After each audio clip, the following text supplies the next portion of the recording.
هو ده انه يعني ايه ما فيهوش هزار. انا لسه من 3 دقايق قايل لكم ايه؟ الشحات هيباص الكهرباء وكهرباء يجيب جول. الشحات باص الكهرباء وكهرباء جاب جول 3-0. دي مش ناس رايحه تلعب ماتش كوره، دول بيتفسحوا، دي فسحه. الاهلي بيتفسح بيتنزه، يعني عدى مرحله الحظ بكتير. يعني الحظ ده انهم يكسبوا جون واحد، حد يجيب جون في نفسه، انما 3-0 ده خلاص. يعني لما انا قلت لحضراتكم الفاصل اللي فات ان الموضوع انتهى، هو انتهى بقى خلاص. يعني ما انا ما اظنش انه مهم قوي الترجي يجي مصر، يعني ان هو يجي بقى كمان مصر تعب بقى ومصاريف وطياره وبتاع، خلاص يعني. وبعدين طبعا في مصر هيبقى فيه 90,000 مواطن جايين يشجعوا الاهلي، وافريقيا يا اهلي، وال10 يا اهلي، وال11 يا اهلي، وال12 يا اهلي، وال15 يا اهلي، واهلي يتعب. يعني الاهلي الواحد هيبقى تعبان.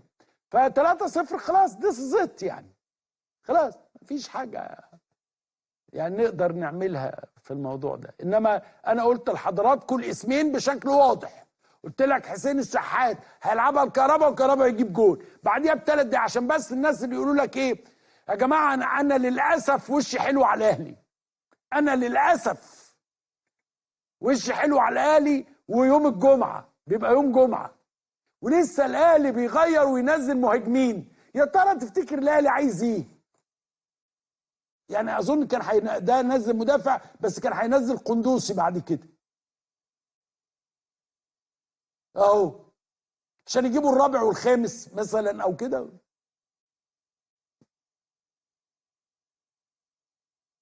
والقائد واقف اهو زي الفل الشناوي. طبعا يرجعوا بقى يعني العتبه جزاز والسلم نايله في نايله. لا لا لا، الاهلي مش هيدخل فيه جول ابدا ابدا ابدا ابدا. يلا صد. انا كنت خايف يخش في الاهلي. انا كنت خايف انه يخش في الاهلي، الحمد لله. وطبعا الشناوي النومه بتاعت كل ماتش بقى فيها ربع ساعه. قائد وقع دايما في الدقيقه 80، احسب كده في الدقيقه 84 او 80 الشناوي لازم يقيل حبه، خش له كوبايه شاي كده فيها الصوت التقليب الحلو ده. بص، لا يمكن الاهلي يدخل فيه جول، الاهلي ما يخش فيه جول حتى لو 14 كورنر. ده يمكن الكورنر العاشر، بس مفيش فايده. حتى لو دخل فيهم جون هيجرى ايه يعني؟ 3-1، والثلاثه بيتحسبوا بره ارضك ب100. يعني الاهلي يبقى كسبان 101 وهو جاي اهو. بص قناه درجت بقى اهو. هو الجون، هو الجون، ده الرابع، ده الرابع، ده الرابع، ده الرابع، ده الرابع، ده الرابع، ده الرابع. راحت. المهم انا سعيد طبعا. ثواني وتنتهي المباراه، فوز كبير للنادي الاهلي. الثواني الاخيره خلاص صفر الحكم. الثواني الاخيره الاهلي كان ليه 3-4 كورنر، وفي الفاصل كان الاهلي ممكن يجيب جونين 3، يعني في جونين 3 كمان ممكن كانوا يجوا. اداء ضعيف جدا للترجي. اظن انه حارس المرمى يعني مسؤول عن جزء من النتيجه ديت.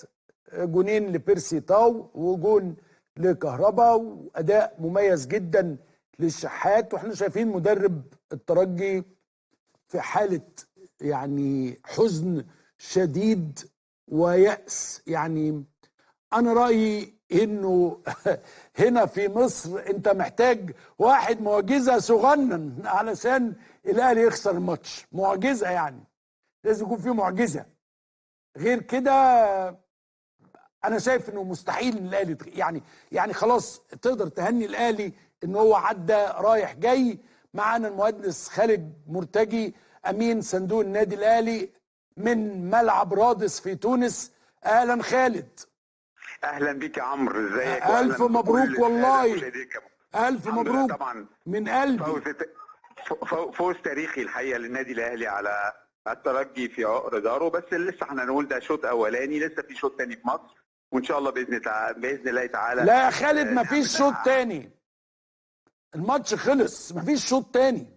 لا في شوط تاني يا عمرو، لسه الكرة ما لهاش كبير يا عمرو، الكرة ما لهاش كبير. يعني انت عايز تقول لي ان الاهلي على ملعبه هيتغلب 4؟ ان شاء الله. لا بس بقول برضو يعني محدش يامل ان الاهلي يتغلب 4 ابدا يعني، بس ان شاء الله باذن الله تعالى. مفيش شك ان يعني فوز باريحيه كويسه ان شاء الله. الماتش الجاي ربنا يكرمنا ان شاء الله ونقدر نوصل للفاينل، وربنا يكرم كده عشان نسعد جمهورنا، ويبقى التتويج ال11 للنادي الاهلي، نادي القرن عن افريقيا برضه، عشان بس الناس بتزعل لما بنقول كده. ما هو لسه دي ما حسمتش حكوميا. لا يا باشا، ده من الكاف على طول، نادي القرن عن افريقيا. وبعدين الحقيقه انا امبارح سمعت ان في حد بيقول ان احنا بنتطاول او تافر. احنا لما بنقول حقيقه احنا ما بنتطاولش، اما بنقول ان الاهلي نادي القرن عن افريقيا ده مش تطاول على نادي الزمالك اللي احنا بنكن له كل حب واحترام سواء ليه او لجماهيره. وانا عايز اقول ان طول عمرنا علاقتنا بالنادي الزمالك يعني دايما من ايام الكابتن حسن حلمي زموره، ومن ايام الفريق مرتجي، ومن ايام كمال بدرويش، عمر ما كان عندنا اي مشكله مع الزمالك. والحد ده موجود هنا؟ للاسف الحد ده من ساعه ما جه وهو يعني هو اللي وتر العلاقه، هو اللي خلى العلاقه فيها مشاكل بلسان صليط، بامهات بتتشتم، بمحصنات بيخاض في عرضها، وبعدين في الاخر بيقول ان احنا بنتكلم او ان احنا بنتطاول على نادي الزمالك. نادي الزمالك نادي عريق بالناس المحترمه اللي كانت طول عمرها ماسكاه، وكان دايما عندنا علاقه من اعلى مستوى. انا شخصيا علاقتي بحسين لبيب ومدحت البلتاجي وايمن صلاح كل ما وهاني شكري وكل الناس دي كلنا علاقاتنا بيها على اعلى مستوى، لكن للاسف وجود شخص معين هو اللي عكر صفوه العلاقه اللي بيننا. وان شاء الله باذن الله تعالى هي يعني ترجع تاني العلاقات، وباذن الله تعالى الراجل اللي مش مظبوط هو اللي ما يبقاش موجود داخل المنظومه الرياضيه. واضح ان كهربا بقى يعني تميمه الفوز للاهلي، يعني وجود كهربا مساله هامه جدا. اسف في اللفظ، رادع فانيله النادي الاهلي، رادع روح الفانيله الحمراء، بيموت نفسه في الملعب، عايز يسعد الجماهير. ما كان رادع فانيله النادي الزمالك الاول، هو بيرضع كم مره؟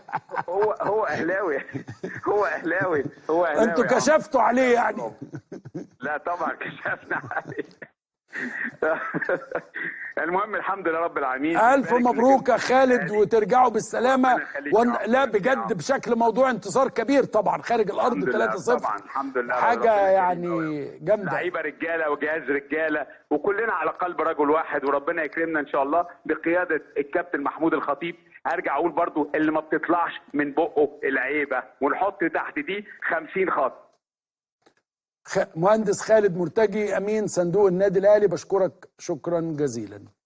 مبروك للاهلي، فوق يعني فوز كبير طبعا، وانا رايي انه من عاشر المستحيلات ان الاهلي يتغلب 4 في مصر، او يتغلب 3 ويلعب بنالتيات ويخسرهم، او يدخل في اي جوان. يعني انا رايي انه الاهلي هيحتفل بقى. يعني انا ماتش الاهلي ان شاء الله اللي جاي ده نقعد بقى نتفرج على الاهلي وهو بيحتفل. طبعا الاستوديو التحليلي باين على وش اخواننا الحزن على هذا الامر، وطبعا اخونا وائل جمعه وشه منور 24 ايراد. بشكركم شكرا جزيلا. طيب ده كان رد فعل عمرو اديب